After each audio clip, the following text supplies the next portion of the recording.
pinag-aaralan po natin sa mga message po natin every Sunday is about once saved, always saved. In short, OSAS. Pakilagay nga kapatid yung OSAS. OSAS.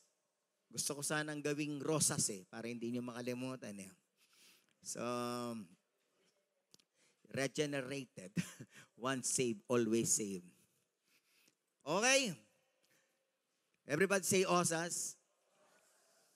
So, ang OSAS ay isang teaching na debatable among Christians, pero kailangang aralin para maintindihan at paniwalaan ng OSAS. But our church, nung nag-start ang church natin, OSAS na po tayo. OSAS na tayo. Because, ako po bilang pastor ninyo, yun ang aking revelation tungkol po sa salvation. Na ito po ay, yung salvation, hindi natin nalulose. Kaya ang tawag sa atin, non-losing salvation. Everybody say, non-losing salvation. And then, yung mga hindi naniniwala sa once saved, always saved sa OSAS, ang tawag sa kanila, losing salvation. Ang tawag din sa mga once saved, always saved ay eternal security. Doon sa mga hindi, conditional security. No? Conditional security. Kasi, ang ibig sabihin doon, pagka nagkasala sila, mawawala na yung salvation. At hindi lang nila ma-determine kung anong kasalanan. No? Kasi yan ang parati kong tanong sa kanila, ano bang kasalanan ang magagawa ng isang Christian para mabawi yung kaligtasan? Wala naman po silang masabi kung ano. Wala silang ma-determine.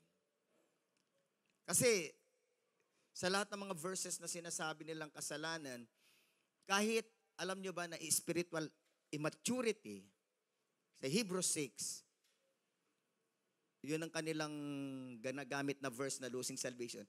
Sabi ko, spiritual immaturity dyan ng kasalanan. Wala ka ng kaligtasan pagka hindi ka mature. So kawawa naman yung mga hindi mature, di ba? Ang dami yata, di ba? So totoo lang, ang dami yata ang Christian na hindi mature, di ba? So anyway, lahat to dito na tumanggap kay Jesus, may totoong faith kay Jesus, magsabing amen. Alam nyong may salvation kayo, may eternal life kayo, magsabing amen. Study of the Word of God today is that you can never lose your salvation, your gift of salvation, your gift of eternal life, you can never lose it. It's irrevocable. Now, pinag-aralan natin yung genuine faith, pinag-aralan natin yung sola gratia, that salvation is by faith, at yung faith na yun galing din naman sa Diyos, di ba? Yung saving faith. At yung salvation ay grace, kaya grace from the start up to the end. True and true. Grace siya. Hindi siya nagiging by works. Kasi sa mga conditional security, yung mga losing salvation, pagkatapos ng grace, free gift ang salvation, tapos after that, kailangan by works na. Ikaw na yung ahawak ng salvation mo. Ikaw na mag-iingat. Which is so incorrect and unbiblical kasi all our life is by God's grace. Amen? True and true, grace tayo. Okay, now let me go to number 3. Forgiveness. Forgiveness is complete and forever. Di ba? Bakit po tayo na saved at nagkaroon ng eternal life?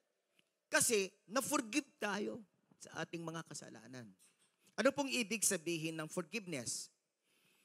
Forgiveness actually literally means cancellation of all debts. Canceled. Yan ang ibig sabihin ng forgiveness, kapatid. Pagka sinabing pinorgive kita, wala na yung kasalanan mo. Zero na yon. Kaya lang, sabi ng, ang tao, ang pagkakaiba, ang tao, pinapatawad kita pero hindi ko makakalimutan. Ganon ang tao. Pero ang Diyos, pagka nag-forgive, kinakalimutan niya. Sabi ng salita ng Diyos, I will remember no more. Amen? Lahat ng pinatawad dito sa kasalanan, magsabing amen. So, ang gusto kong maintindihan ninyo sa umagang ito, the forgiveness of God is complete and forever. Ibig sabihin, our forgiveness is eternal. eternal forgiveness. Hindi conditional forgiveness. Oy, papatawarin lang kita sa mga kasalanan kung mananatili ka. Kung gagawin mo to. Diba? So, I would like to start with Daniel chapter 9, verse 9, and knowing who our God is. Sino po ba ang Diyos natin sa Daniel 9:9? Let's read. 1, 2, 3, go. Read. The Lord our God is merciful and forgiving, even though we have rebelled against Him. Lahat na naniniwala ang Diyos natin, merciful and forgiving, magsabing Amen. So, ang Diyos natin, merciful, ano? Alam niyo kung anong ibig sabihin ng merciful? Minsan, naintindihan lang natin ito sa Tagalog na maawain, mahabagin, malambot ang puso, madaling magpatawad. Magkadikit po kasi yung merciful at saka forgiving. Pagka ang tao merciful, mapagpatawad. Amen?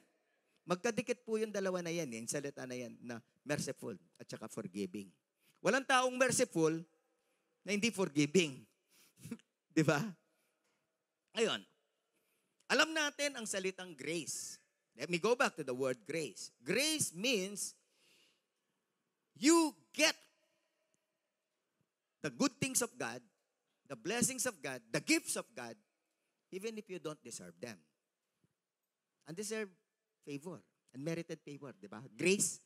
Lahat ng alamang maliwanag sa inyo ang salitang grace, magsabing amen. Undeserved favor, di ba? Binibigay sa iyo yung gift, yung blessing, yung favor, hindi mo deserve. Pero alam niyo kung ano ang mercy? Hindi mo nakukuha ang deserve mo na parusa. Deserve mong maparusahan, pero hindi ibibigay sa iyo. Why?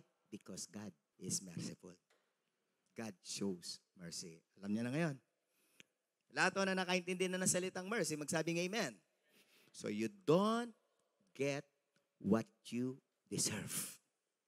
You deserve punishment. I deserve punishment because of my sinfulness, because of I'm a sinner, but I don't get the punishment. Why? Because God is merciful. I don't deserve heaven, the blessing of heaven, the gift of eternal life, the gift of salvation. But God is gracious. Binibigay niya sa akin. So I get what I don't deserve. Lumiwanag po ba o gumulo?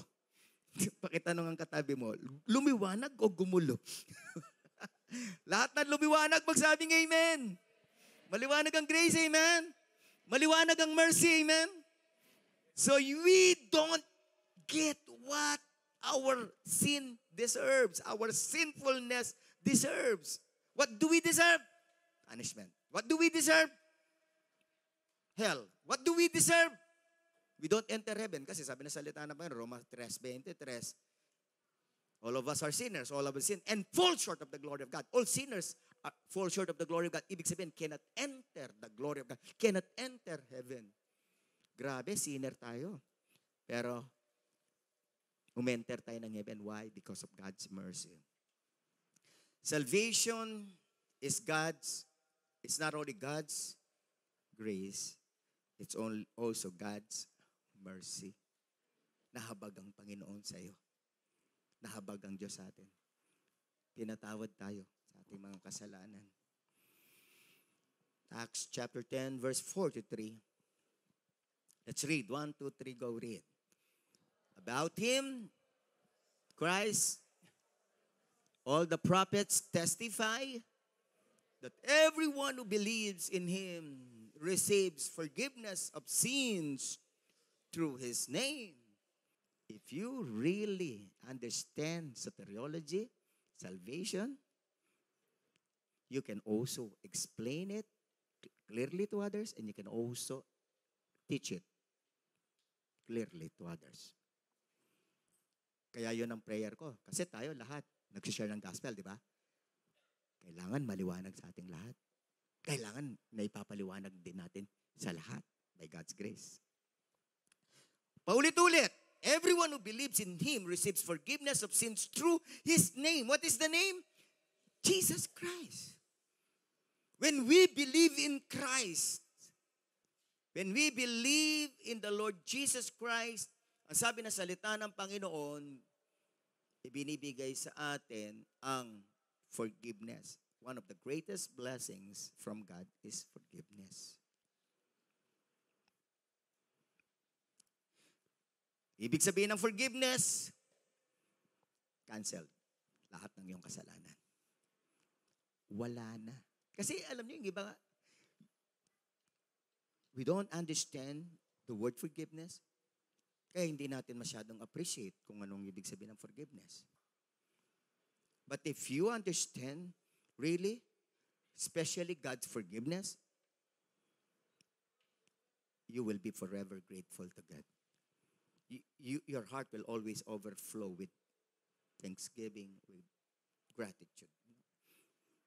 Di ka magtatampo sa Diyos. Di ka magtatampo sa Diyos. Minsan may problema ka, mabigat ang problema. Hindi ka magtatampo sa Diyos. Kasi kung yung binigay lang niya na forgiveness sa'yo, sapat-sapat na, di ba? So mga kapatid ko, sabi ng Acts 12:38, through this man is preached unto you the forgiveness of sins, and by him all who believe are justified from all things. So, si Jesus, kay Jesus lang may forgiveness.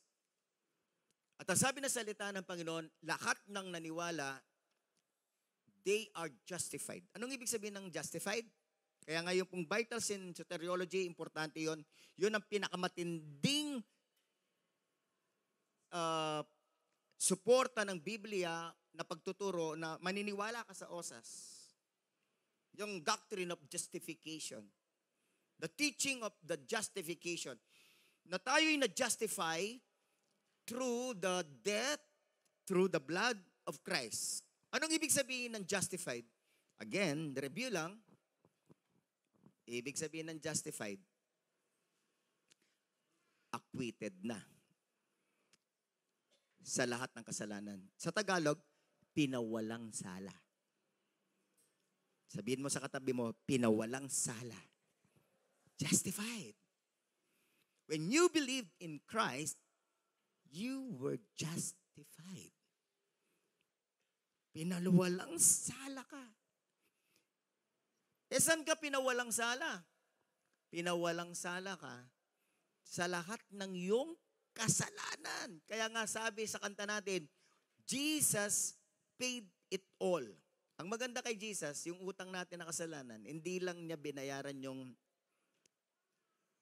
kasalanan natin, yung utang natin pagkakasala sa nakaraan. Ngayon, pati na yung ating future sins, bayad na. Meron ba sa inyo na nakaranas na yung nangungutang kayo sa tindahan tapos yung tatay ninyo ay nagbigay na ng paunang bayad? Oh, ito bibigay ko ng 1,000. Ano mang uutangin ng anak ko, kahit wala pa, bayad na. I don't know if you get. Lahat na naiintindihan ako magsabing amen. Grabe. Dahil namatay si Jesus sa cross, nanalig ka sa kanyang kamatayan sa cross, pati future sins mo, bayad na, kapatid. Hindi na babayaran. Hindi na babayaran pa lang ni Jesus. Binayad na niya. Justified ka na sa lahat ng kasalanan. No? That's the meaning of justification. Sabi na salita ng Panginoon, 1 Peter chapter 2, verse 24. Basahin natin, 1, 2, 3, go read. He himself bore our sins in his body on the cross so that we might die to sins and live for righteousness, and by his wounds you have been healed. So itong verse na to ay verse naman ng tinatawag na imputation. Impute, nilagay kay Jesus lahat ng ating kasalanan. Imputed yung ating sin sa kanyang katawan sa cross. Bore. Ibig sabihin ng bore, dinala. Dinala ni Jesus sa kanyang katawan. Nilagay ang ating mga kasalanan sa katawan ni Jesus. Lahat na nakaintindi nun, magsabing amen. So, ilang kasalanan ang dinala ni Jesus sa kanyang katawan? Ilan? Ilang kasalanan? May maximum ba? May quota ba? At saka meron bang kasalanan na hindi niya dinala? Hindi ho, lahat ng kasalanan eh. Kahit mabigat pa na kasalanan. Kahit pumatay ka pa. Meron na ba pumatay dito? Langaw. At saka ipas. The doctrine of imputation. All our sins have been imputed on the body of Christ. Ito ang magsasabi na yung yung forgiveness natin ay pinatawad at wala na. Ang ibig kasi sabihin ng imputed, uulitin ko lang, paulit-ulit ko po sasabihin sa inyo para maintindihan yung mabuti ng hindi nyo mamiss. Ibig sabihin, yung kasalanan mo, nilagay sa katawan ni Kristo, therefore, wala na yung kasalanan mo sa'yo. Wala na yung kasalanan na natin sa atin. Kasi nga, inilipat, inilagay sa Kanya. Kasi yung iba, baka isipin, Pastor, nilipat, nilagay. Pero nandito pa rin eh. But that's what the Bible says. Sa katawan ni Kristo, nilagay na lahat ng ating mga kasalanan. Not only the past sins, present sins, but even your sins later on and tomorrow. At sa totoo lang, mga kapatid, tayo ba ay magkakasala pa? Pakitanong nga ang katabi nyo kung siya'y magkakasala pa. Magkakasala ka pa ba, kapatid? Ano sabi ng 1 John 1:8? Basahin natin. 1, 2, 3, go. Read. If we say, we have no sin, we deceive ourselves, and the truth is not in us. Pagka sinabi mong hindi ka na nagkakasala, sabi ng Bible, dinideceive mo yung sarili mo. Wala yung katotohanan sa'yo. Kaya? Kayang tanggapin? Amen? Of course, only the deceived can see na, can just think na, ay, wala na akong kasalanan eh. No, mga kapatid, in this world, hindi may iwasan. Kaya nga si Jesus, alam nyo, yung kanyang blood, continuous yung cleansing. Kasi, may mga kasalanan tayo minsan, hindi natin nare-recognize na kasalanan. Posible ba na magkasala ka na hindi mo kinonfess? Hindi mo hiningi ng tawad? Hindi mo nirepent? Sino dito ang magsasabi na meron kayong nagawang kasalanan na hindi nyo na-repent? Kasi, nakalimutan nyo. Ganyan naman ang tao, nakakalimutan yung kasalanan sa Diyos. Di ba? Amen? Kaya, alam nyo, ang dami ho nating mga kasalanan. Minsan na hindi natin naalalang i-repent i-confess hingi ng tawad. Alam nyo, dalawa yung klaseng kasalanan. There are two kinds of sin. Sin of commission, kinumit mo, at pagka kinumit mo, minsan, intentional, minsan hindi intentional. Hindi ko naman intention na magsinungaling. Yung mga white lies. Sino po dito nakakakomit pa ng kasalanan? Alam nyo, nakakakomit pa kayo, nakakagawa kayo ng kasalanan. Magsabing amen. Ay, lalong-lalo na ngayon sa panahon ng internet. Yung kasalanan na marami ngayon, alam nyo saan? Kasalanan sa mata. Tumingin ka sa internet, sa Facebook, tapos, bakit nagkape lang sa Matayos? Pinost pa. O, alam niya naman yung posting ngayon. Hanggang no karilamon ta, popost da pa. Of course, Ang kapatid, kailangan yung motive lang natin, tama ha, sa pagpaposting. Hindi tayo, we do not post to brag, but we post to praise God. Amen. To boast about God, God's blessing. Sino dito yung, pinost niyo pa? Yabang na.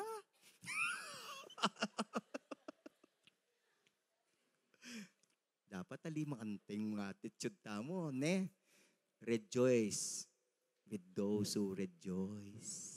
Amen. Rejoice those who are given blessing. Ako po, never a single time I posted our newly renovated house. So mag-ilang taon na, may 2 taon na, hindi ko po pinopost. Kasi that's my conviction. That's my conviction. Pero, yung iba, pagka nag-post ng renovated house, let us rejoice with them. Ulit, pagyabang na pa yung baleno. May renovate siya. Ito, may kasal. Pinicture na pa. Sinali ang bisikleta, pinicture na. Pagka nasa social media kayo at nag-scroll kayo ng mga ay kailangan sanctified yung mind, nagpapaguide kayo sa Holy Spirit. Amen? Amen. And other things, matindi din dyan ang dyan. Matindi din yung kalaswaan dyan, di ba? Grabe, kaseksi na. Maraming kasalanan. Nag-commit ka ng kasalanan. No? Impurity. Pero you know what? Maraming kasalanan, hindi po yung sin of commission. Yung pangalawang klase ng kasalanan, sin of omission. Anong ibig sabihin ng sin of omission? Yung pinagagawa ni Lord, hindi mo gagawin. Kasalanan mo ba yun? Kasalanan no? Sabi ng Lord, be kind. Hindi ka mabait. Kasalanan. Alam mo ba niya yan? Be kind. Be patient. Guli-guli, sakkaw. Panay ka mapaalibuntok. Kasalanan Ale? Yan ang hindi alam na maraming kasalanan. Alam nyo, in every one sin of commission, there are at least 10 sin of omission. Na yun ang hindi naintindihan ng maraming mga tao at Kristiyano. Amen? Kaya sabihan mo kaya siping mo, alang magyabang ken. Oh, by the way, ito yung tanong ko, sinong hindi nagyayabang dito, magtaas ng kamay? Yung hindi, walang pride, walang ka-pride, magtaas ng kamay.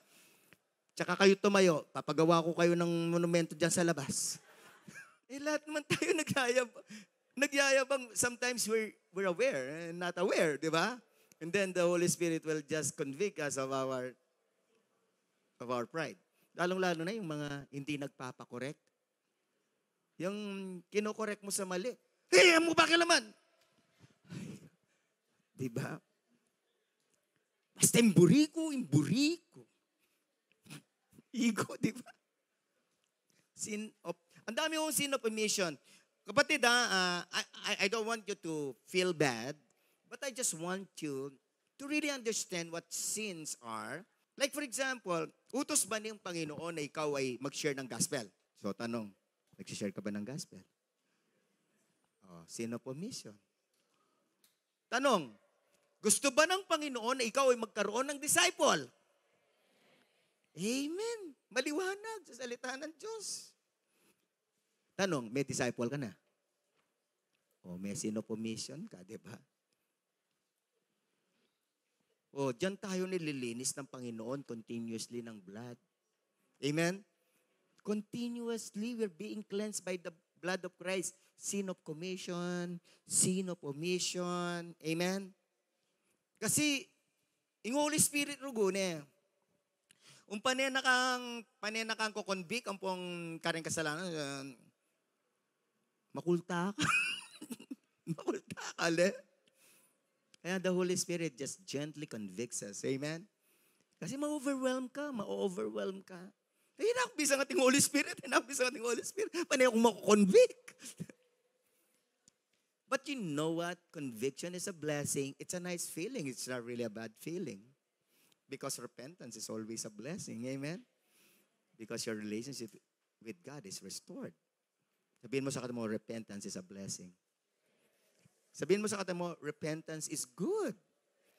Ano lang kasi yung mindset, perspective. If you think repentance is good, then it feels good. If you think repentance is bad feeling. Masarap po ba'y nagpapasorry pagka nagkasala ka sa asawa mo, sa anak mo, sa tatay mo? Masarap? Masarap kaya, di ba? Ako magpasorry. Kabaya? Kasakit? Amen? Ano sabi ng salita ng Panginoon? Hebrews 9:14. Hebrews 9:14, the Word of God says, read 1, 2, 3, go read. How much more? Then will the blood of Christ, with true the eternal Spirit, offered himself unblemished to God, cleanse our consciences from acts that lead to death, so that we may serve the living God. The blood of Christ, sabi doon, cleanse our consciences. How much more then will the blood of Christ cleanse? The blood of Jesus Christ cleanses our hearts continuously, 24/7. May I say this?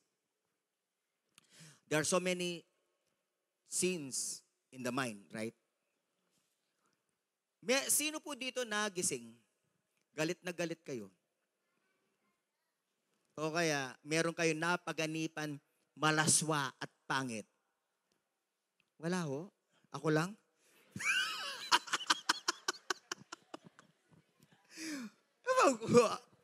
Sabihin mo kay siping mo, makasalanan ta talaga. Alang bisang mamin Kenny. Alang bisang mamin Kenny. Di ba kahit sa panaginip nagkakasala tayo? Right? Kahit sa panaginip, kapatid, nagkakasala ang tao. Pwedeng magkasala ang tao kasi nga yung mind natin, grabe, walang hinto. Tulog tayo, pero yung isip natin, hindi humihinto yan.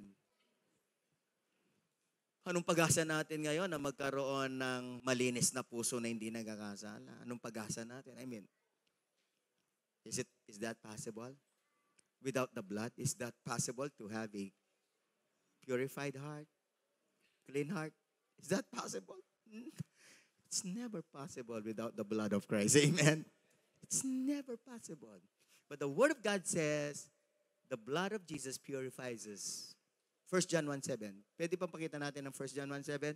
The blood of Jesus purifies us. 1 John 1:7.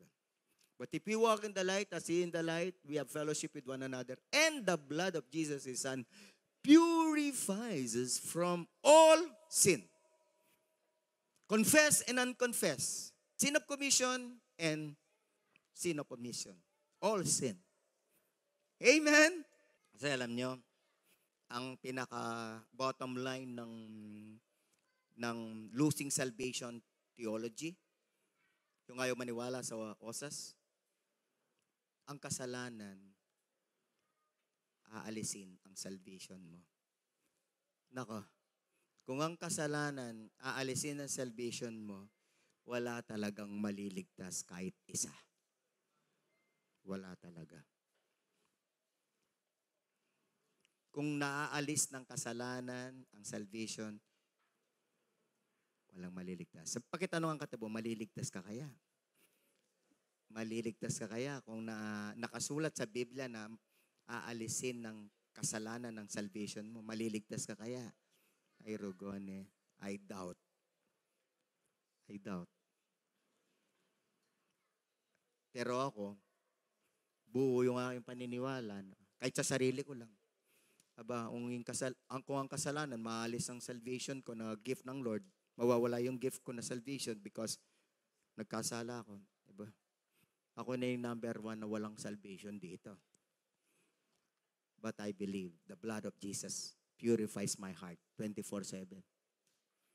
Purifies me from all sin. So, yun po yung pinakabasihan eh. Yan po yung pinakabasihan, kapatid, na na yung dugo ni Kristo ay nililinis po tayo. Walang tigil na paglilinis sa atin, pusong makasalanan. Take note of this verse, Hebrews 10:14. All these verses are very important, but this verse is extra important sa osas. Basahin natin. 1, 2, 3, go, read. Or by one offering, si Jesus yon. He has what? Perfected forever those who are sanctified. Di ba tayo sinanctify? What sanctified us? The blood of Christ. Cleanse us. Ibig sabihin, nag-sanctify, naglinis, nagpabanal. Ano nagpabanal sa atin? Yung dugo ni Kristo. Nagpabanal sa atin, di ba? Nag-purify, nag-cleanse. Ano sabi niya sa mga binanal niya, nilinis niya?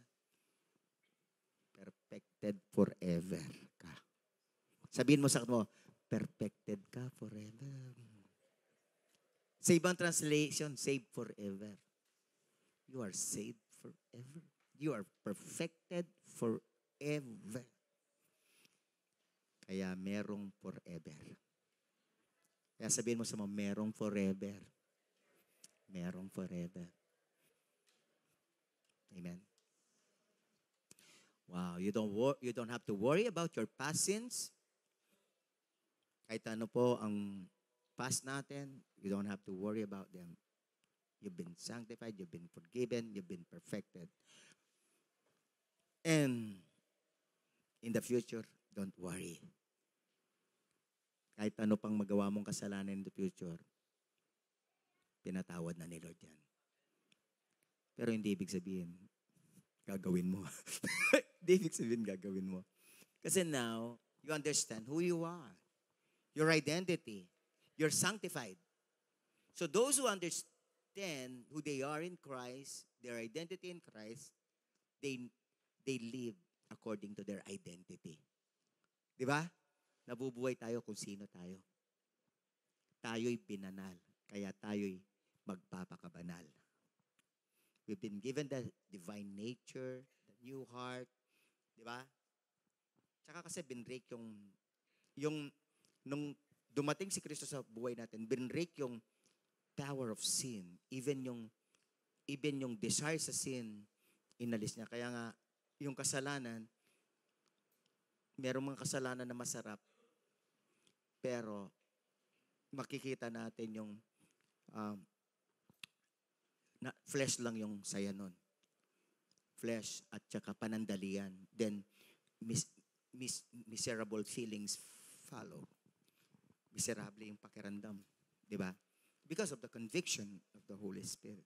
So, sino po dito ang naintindihan ng forgiveness? Magsabing amen. Sabihin natin lahat, my forgiveness is complete and forever. So, yung binigay na forgiveness ni Lord sa iyo, kompleto na yon. Hanggang future yon, hanggang nabubuhay ka. Sa iyo na yung forgiveness ni God. Yung mercy ni God sa iyo na. Ano sabi ng Psalm 23 verse 6? Pakilagay mo nga, kapatid. Surely goodness and mercy shall follow me all the days of my life, and I will dwell in the house of the Lord forever. If Jesus is your shepherd, surely goodness and mercy shall follow all the days of your life. So, anong ibig sabihin po nun? Kahit magkasala ka, merciful si God. You don't get what you deserve. Amen? Pero siyempre, maiintindihan din natin, ngayon pa lang sasabihin ko na pagkatotoo kang anak ng Diyos, next message yun merong discipline. May disiplina si Lord. Amen? Itutuwid ka niya. Hindi pwedeng hindi ka niya ituwid sa mali. Amen? Hindi konsentidor ang Diyos natin. Meron siyang disiplina sa mga nagpipilit sa kasalanan, nagpipilit sa mali. But Psalm 23 verse 6 is really, really a very powerful verse about God. Merciful si God all the days of our life. All the days. When you're not doing good before God, He is merciful. Amen. Kaya nga merong dito sa atin, medyo pumapalpak kayo, nasasabihin ako sa inyo, minsan yung mga tao nagagalit, naiinis sa inyo. Pero alam nyo, si God, loves ka pa rin niya. Merciful si God sa'yo. Kaya huwag ka lalayo kay Lord. Amen? Don't feel na kailangan mo lumayo kay God. Don't be deceived by your guilt feelings. No. God is merciful. Sabihin mo sa katabi mo, God is merciful. Alam naman niya na minsan magkakamali tayo, kakasala tayo. We will fall. Papalpak tayo. But God is merciful. Amen. Let me finish one more before I conclude this message. Isa na lang, no? Regeneration. Regeneration is a very powerful. If you understand fully what regeneration is, kasama yan sa Vitals in Soteriology, regeneration. Ano pong ibig sabihin ng regeneration? Binuhay muli ang patay. Regeneration. No, huwag niyo kakalimutan. Pagka na-regenerate ka, ibig sabihin, nabuhay ang patay na spirito sa'yo. Biblically speaking. Biblically speaking, regeneration means our dead spirit became alive. Titus chapter 2, verses 3 to 7. Let's read the word of God. Titus 3, 3 to 7. At one time, we too were foolish, disobedient, deceived, and enslaved by all kinds of passions and pleasures. We lived in malice and envy, being hated and hating one another. But when the kindness and love of God, our Savior, appeared, He saved us not because of righteous things we had done, but, kaya nakita ninyo, ang salvation is both grace and mercy. He saved us through the washing of rebirth and renewal by the Holy Spirit, whom He poured out on us generously through Jesus Christ our Savior. What's next? So that having been justified by His grace, we might become heirs, having the hope of eternal life. Regeneration. Yung rebirth, yung nasa verse 5 dyan, equivalent word niya yung regeneration. Rebirth. Rebirth. Ibig sabihin, nagkaroon ng pangalawang kapanganakan. Rebirth. Dalawang kapanganakan. Pangalawang kapanganakan. And what is that rebirth? The birth of our spirit. Rebirth means the birth of our spirit. When we were born physically, our spirit was dead. So kailangan siyang mabuhay. At yung pagbuhay ng spirito, ang tawag doon, the birthing of the spirit or the regeneration. Lahat ng clear na ang regeneration, magsabing amen. So paano po naganap yon? Sabi na salita ng Panginoon sa John chapter 3 verses 5 to 6, yung kwento ni Jesus na rebirth o born again. Kaya ang rebirth, ang ibig sabihin, born again ha? Regeneration. Magkakapareho po na salita yan. Jesus answered, I tell you the truth, no one can enter the kingdom of God unless he is born of water and the Spirit. Those are the two births. Birth of water and born of the Spirit. The born of water refers to the physical birth, no? And the birth of the Spirit refers to the spiritual birth. Spiritual birth means your spirit is born. Flesh gives birth to flesh, but the Spirit gives birth to spirit. So, ano po nangyari? Nabuhay, pinanganak yung spirito natin. Yun ang regeneration. Anong connection nito sa osas? Ang connection nito sa osas is this. When your spirit is born, your spirit became alive, it cannot die anymore. When your spirit is born and anything that is born, hindi na siya pwedeng ma-unborn. Hindi na pwede. Lahat to ng ipinanganak na buhay, pwede po bang hindi na mabuhay? Ibig sabihin, pwede bang ma-undo yun, ma-undo, pwedeng bumalik sa hindi pagkabuhay, hindi pagkapanganak. Lahat ng living thing, anything that is living, alam niyo naman yan sa biology, di ba? Study of living things. Anything na nabuhay, hindi na pwedeng hindi mabuhay. Pwedeng mamatay, pero hindi pwedeng magbalik at hindi na mabuhay ulit. For example, pinanganak ang pusa. Pwedeng mamatay yung pusa, pero hindi pwedeng hindi na siya buhay. Buhay na siya eh. Pero for some, siyempre, may mga decay and loss, other things here on earth. Mamamatay ang lahat ng living being na animal. So, mamamatay. Yung plant, ganun din. Pwede bang hindi na mabuhay ang plant na nabuhay na? Pwedeng mamatay, pero hindi yun ang ibig sabihin. Anything that is born, anything na pinanganak na. So kung spirito mo, pinanganak na ng Holy Spirit, mawawala pagkapanganak. Kasi ganito yan eh. Sa losing salvation, naniniwala sila sa born again. Wala ko sa Biblia yun. Born again. Kasi daw, pagka nagkasala ka, lalo na, sinasabi lang nila mabigat, pero hindi naman sinasabi kung anong particular sin. Nagkasala ka na mabigat. Mawawala na yung salvation mo. So para mawala ang salvation mo, kailangan mamatay din ang spirito mo. Ano mangyayari? Tatanggapin ulit si Jesus. Umalis si Jesus. Ang Holy Spirit, umalis. Tatanggapin ulit. Ha? Walang ganun sa Biblia. Wala akong ganun sa Biblia. Pag tayo po ay ipinanak na sa Espiritu, yung Espiritu natin, hindi na po mamamatay. Yung Holy Spirit, di na rin aalis sa atin. Lahat to ng naintindihan na sinasabi ko, magsabing amen. Sabi ng Ephesians chapter 2, verse 5, made us alive with Christ, even when we were dead in transgressions, it is by grace you have been saved. So yung becoming alive is connected sa salvation by grace. Connected do sila. In order for one person to lose salvation, kailangan mamatay yung spirit, which is not possible anymore. Birth is irreversible. Once ang isang bagay ipinanganak o living pinanganak, hindi na marireverse yun. Sabihin natin lahat, birth is irreversible. Once a person is born na siya. Ang hihintay na lang niya, deaths. Pero hindi na siya pwedeng ma-reverse na hindi siya ipinanganak. Hindi na pwede. Kaya nga po yung born again is irreversible. Regeneration is irreversible. Hindi pwedeng marireverse pa yun. So mga kapatid, sino po ang masaya dito na born again kayo? Magsabing amen.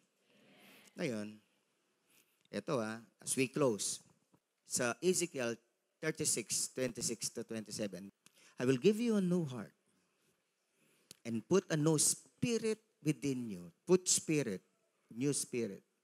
That is yung spirit na nabuhay. I will take the heart of stone of your flesh and give you a heart of flesh. I will put my spirit within you and cause you to walk in my statutes, and you will keep my judgments and do them. Isang patunay na nabigyan ka ng bagong spirit, nabuhay ang yung spirit, nabigyan ka ng bagong puso, binigay ang Holy Spirit sa iyo. You will desire and you will want to walk in the statutes of God, in the laws of God. You will keep the judgments and the words of God. Sino po dito ang gustong gawin ng salita ng Diyos? Magsabing amen. Sabihin mo nga sa katabi mo, regenerated ka nga. Kasi kung ayaw mong gawin ang the things of the Spirit, ibig sabihin your spirit is dead. You're not regenerated. But if you're regenerated, your spirit is alive, you want to do the things of the Spirit. At isang malaking bagay dito, ano ang patunay ng isang tao talaga buhay? Gustong kumain. Di ba?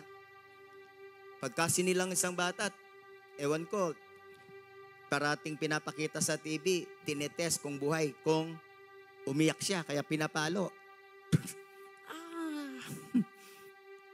Pero after that, anong mangyayari? A few hours, para makita na normal buhay ang bata, yung bata makikita mo. Wala naman nagturo sa kanya. Kumain ka na. Hindi, maghahanap siya ng pagkain.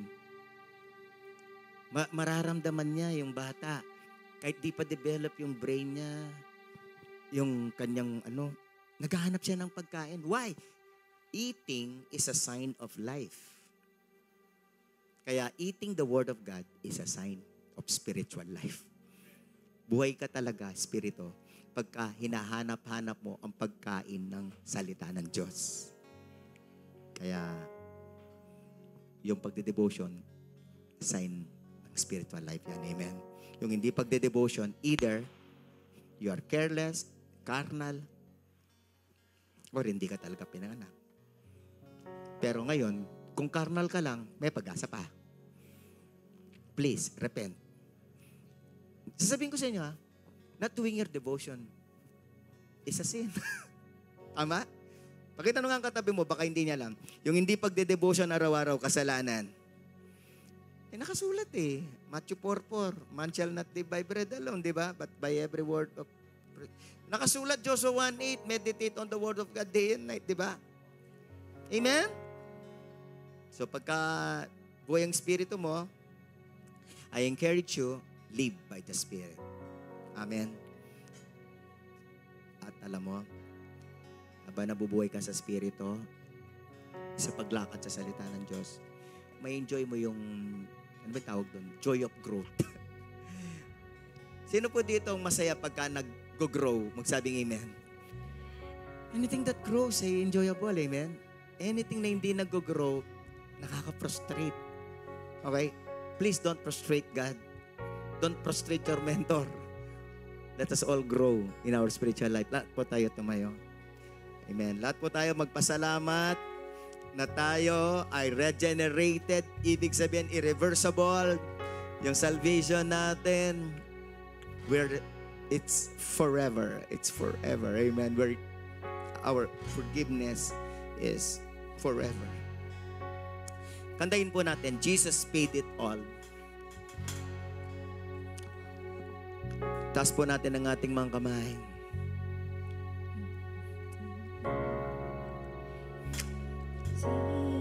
Had left a crimson stain, He washed it white. Minsan pa po, Jesus paid it all. Jesus paid it all. Oh, to Him I owe. Sin had left a crimson stain, He washed it white as snow. Minsan pa po, Jesus paid it all. Jesus paid it all. Oh, to Him I owe. Sin had left a crimson stain, He washed it white as snow. Can you sing the first verse? I hear the Savior say, Thy strength indeed is small. Child of weakness, watch and pray. Find in me Thy all in all. Jesus paid it all. Oh, to Him I owe. Sin had left a crimson stain, He washed it Sing white as snow. the second verse, please. Lord, now when did I find Thy heart and Thine alone can change the leper's spots and melt the heart of stone? Jesus paid it all. Oh, to Him I owe. Sin had left a crimson stain, He washes white as snow. Jesus paid it all. Oh, to Him I owe. Sin had left a crimson stain, He washes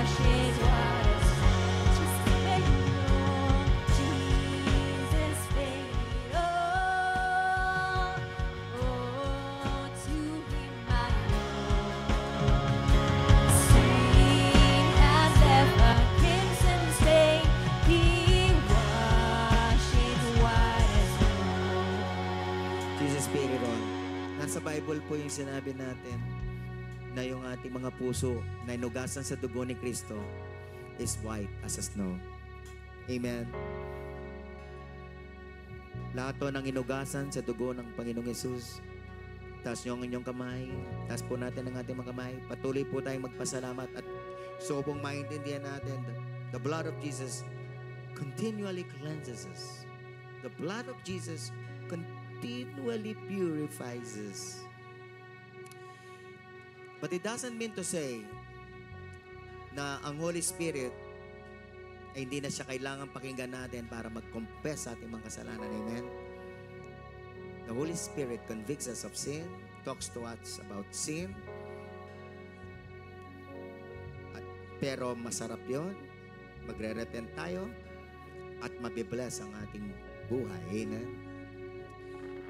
Salamat po, Lord Jesus, you paid all our sins. Pati na po future sins namin, bayad na po lahat. Secured na kami because the transaction, the deal was settled at the cross of Calvary. Tapos na po. Sinabi po ninyo sa cross, when you were about to die at the cross, it is finished. It is finished. Salvation is finished. Your work of salvation is finished. Salamat po. Salamat po. We give you praise. We give you glory. Yes, mga kapatid, it gives us confidence. Amen? Wala na tayong takot na mawala ng kaligtasan. Pero, ulitin ko lang po. Lilinawin ko lang po. Wala na tayong takot na mawala ng kaligtasan. Pero, in our gratitude and appreciation of this priceless blessing of salvation, na-change din naman yung ating nature. We want to live for Jesus. We want to live obeying Jesus. That's our joy. Our joy is making God happy. Amen. Hallelujah. Thank you, Lord. We give you praise. Lahat ng mga anak niyo po na nandito, please, Lord, patuloy na bigyan niyo po kami ng greater revelation ng salvation. At pinagpe-pray ko po, yung mga hindi pa talaga na born again, only you, kayo lang ang nakakaalam. Wala na pong iba nakakaalam. At ang prayer ko po, Lord, the Holy Spirit will work in everyone who is not yet genuinely saved. I pray for him. I pray for her. Ang prayer ko po bilang under shepherd po ninyo dito sa church na to, kamukha ni Jesus, talagang siguraduhin ko po yung pong matulungan ko lahat na matiyak ang kaligtasan. Maging tiyak 100% ang kaligtasan. Salamat po. Salamat po. I would like to bless you, mga kapatid. Lift up your hands. I'd like to bless you. The Lord bless you. Bless your mind, bless your heart, bless your health, bless your family. The Lord keep you, protect you from all evil works. Lalo na lang sa monkeypox, no? Mga taga Manila. Sa COVID, meron pa rin. The Lord make His face shine upon you and be gracious to you. Be gracious to you to make you successful, prosperous, victorious, fruitful, and useful for God. The Lord turn His face toward you and give you peace of mind and peace of heart. All glory to Jesus Christ our Lord. Amen. Amen. Shalom po.